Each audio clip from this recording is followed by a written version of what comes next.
Every Leaf is a Flower. Written by M.J. Pack. Performance, audio production, and music by Jeff Clement.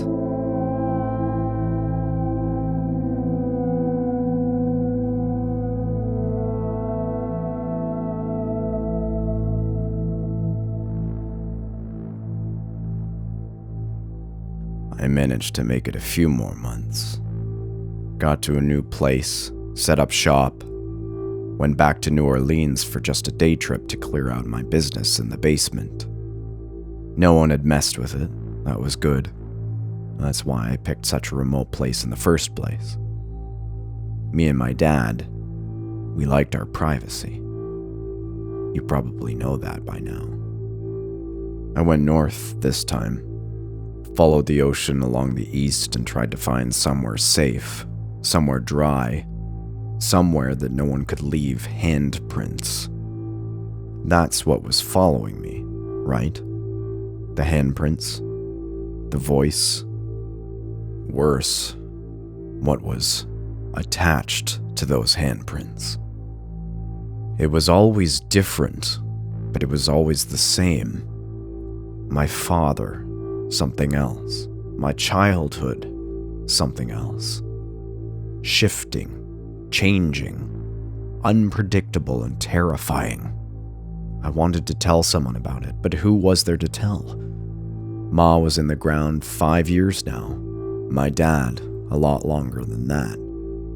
What they don't tell you about growing up is how alone you end up feeling.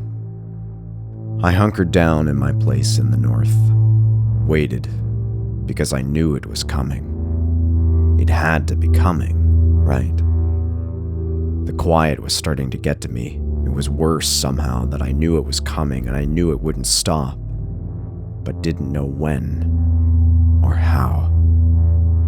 It got so goddamn close last time, you know? That other me, the thing that sounded like myself as a kid, like myself at age 8 when my dad had left me in the car parked outside some strange house for hours. Hadn't thought about that in a real long time. Not until other me jogged some memories. I started to think about it though, while I waited. About how it took so long for my dad to come back. He'd told me to wait, but I couldn't. I had to pee, and I was worried, so I figured getting out of the car for just a minute wouldn't hurt. Right? I mean, sure, my dad was strict, but how could you expect a little kid to wait that long by himself? After a while, summer faded into fall, and it still hadn't shown up. Was it because we had a mild season? No snow, no rain, no crazy weather to bring it on? I hope so. But when I started seeing that thin sheen of frost on my porch early in the morning, I decided it might be best to fix my sleep schedule. Like, no more late night drinks, keep the whiskey to the daytime and fall into bed by 6 p.m. before nightfall.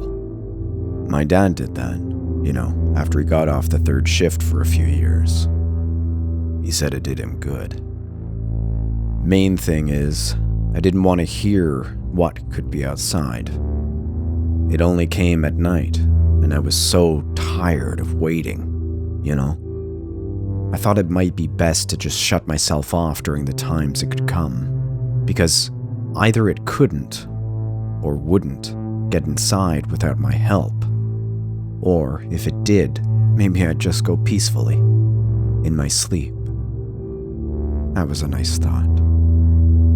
Then, once I started getting more sleep, I didn't just think about that night outside the strange house. I started to dream about it. In the dreams, I'm little again. Or maybe I'm not. I feel short, but when I look at my hands, they're man's hands, leathery and tough. Maybe they were my dad's hands, I don't know. I use these hands to knock on the door. I have that tight, tense sensation in my bladder, the pinching need to pee. I cross my legs back and forth, hoping someone will come to the door, but they never do. So I go to a window. When I look inside, I see my dad. He's with a woman. It's not my mom. And he sees me too, and he's real mad. He yells, "Danny!" Then I wake up. The same dream, over and over. The same way, every time. In the car, have to pee, knock on the door, go to the window. Dad with a woman. "Danny!" And see, here's the weird thing. I only have this dream in the daytime. Never had it at night. Well, I guess maybe that's not the weirdest thing. No handprints yet or anything. Nothing like that.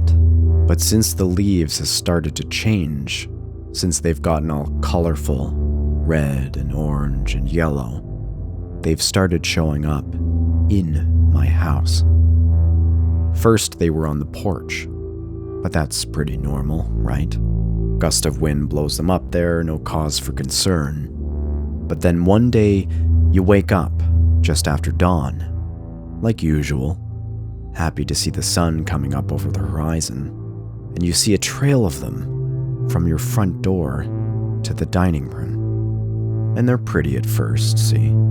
They're those brilliant fall shades, but they still have enough springy life in them to stay in one piece. At first, you sort of like them. Then, as the season goes on, as you have the same dream over and over again about your dad and the woman and your big man hands, they start to die. They get crunchy and crumbly, and you start to find them everywhere. Trailing through the house, stuffed in your dresser drawers, folded into quarters and stuck neatly between the bills in your wallet. It's deliberate. It's a message. It's what it does when it can't leave handprints. One morning you wake up coughing, sputtering, tongue drier than you can ever remember. You spit and spit, and wouldn't you know, you're spitting out a mouthful of brittle autumn leaves. Something has come into your house in the middle of the night and stuffed your fucking mouth with leaves.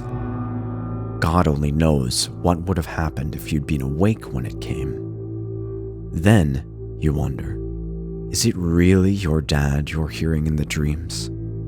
Is it really your dad yelling your name? Or is it something else? Something crouched by your bed as it parts your lips and begins shoving dead leaves inside.